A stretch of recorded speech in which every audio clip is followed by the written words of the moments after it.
Hi everyone. Just letting things get settled in here. Making sure the connection's okay.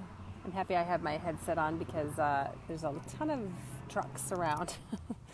So hopefully you don't hear that. I wanted to, this is just something I talked to a client about today, and I've just been thinking a lot about is how, first of all, parenting is hard. It's very emotional work, and it pulls at us, like it triggers us, it pulls at us, and we oftentimes don't get enough support for ourselves. So one thing that I see a lot with parents is that, just to kind of give some background here, when children come into the world, the way we're actually designed as human beings, the way infants are designed as human beings, is to use the connection and attention that they're receiving from a caring adult to help their brain develop, one. And not only to help their brain develop, but also to help their brain overcome hard things, right? It's that the presence of a caring adult that, they look at our eyes to see how afraid they are, how afraid we are. They look at our face to see how afraid we are when something scary happens. They look at our body posture and our tone of voice to tell them if the experience that's happening right now is something scary or not. And so a child learns to read our cues to figure out what's happening in the environment, right? That's the way it works. And what happens over time is that a child learns to use, because that process is so succinct and efficient and well developed and well designed, and they do it thousands of times a day, that a child learns to, in a healthy environment, in an environment that doesn't have, and I know this is impossible, but let's just say in an environment that doesn't have hard things that happen, and please let me know if you're here. It's just really helpful for me to know if you're here. So in an environment where there aren't hard things that happen, it's the child uses the adult's attention. It's one way that we talk about it, right? Like they connect with the adult and they use that attention when something a little challenging comes up to offload the tension and to help them know to regain equilibrium, basically. And that, I'm not going to get into all the science behind all that, but basically they get out of equilibrium, they look to the adult, and they use the adult shines their light on them. The adult shows, oh yeah, everything's okay, and the child regains equilibrium. Life is good. That's like super healthy development. The child goes forward, the brain does well, and things go well. And where things get hard, there's lots of places things get hard, is that process gets interrupted. And it can get interrupted for a variety of reasons. And so what happens is that the child runs into difficulty using the adult's attention to regain equilibrium. And so what that looks like is, something scary happens, something hard happens, and the child stops relying on the adult, or the adult's attention is someplace else, or the adult is worried about something that's going on, or the adult is thinking about their shopping list that's happening.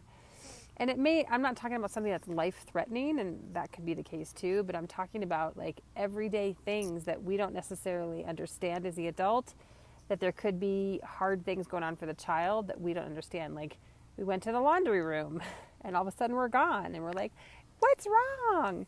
When really it was just their natural response system. And so that's one thing that I look at as a parenting consultant, as I look at, is the child, what's the pattern for the child? Is the child able to tune into the adult, because is the adult available enough for the child to tune into them, and use that attention to regain equilibrium? Because what happens when they're not able to do that is that they start to disconnect, and they start to use other things for regaining equilibrium.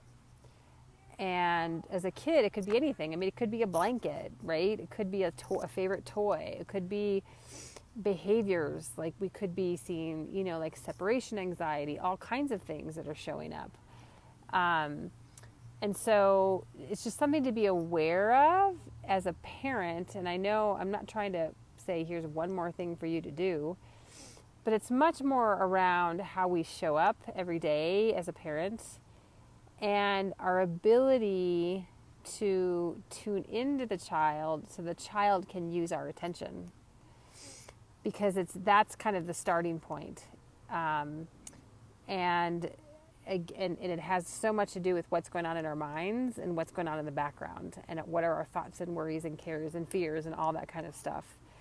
And so noticing our child's ability to tune into us, to use us and our attention, to work on and to support them in building resilience. That's really what's happening in that process, is they're building co-regulation skills, they're building resilience, all kinds of amazing things. And so it's a very important process, and I really don't hear people talking about it very much, but it's like foundational. It's foundational for kids. The good news is that there's tons of tools you can use to build that. So the child learns to trust in the ability to have your attention to do what their brain needs to do. So anyway, it's kind of a complicated topic, I know. Hopefully I explained it okay. But I just wanted to share that because I think it's hi, Alfonso. I'm just finishing up here, so you're going to have to watch the replay. And let me know if you watch the replay. So I just wanted to share that because, it's foundational and it's an important piece of understanding our relationship with kids, because we think, we're just the parent. We do things for our child. We make things happen. We take them places. We make them laugh. Thank you, Megan. Hi. It's so good to see you here. So thank you. I appreciate to know that was clear. And so, I just wanted to share that because it's so important and so foundational, and that our role as a parent is so much bigger than, the responsibilities that we have and the things that we do to help have fun with our kids and our families, which are all important. But it's that ability to notice our child's ability to use our attention that is so critical to their development and to their well-being and to the building of resilience and to overcome trauma and all kinds of things. So just thank you. I'm going to keep it short. So thank you for joining me today. So happy to see you, Megan and Alfonso. Thank you for being here. And I'll be on here again at some point. I like to do these semi-regularly. So, all right. Have an amazing, beautiful day. And thank you. Bye-bye.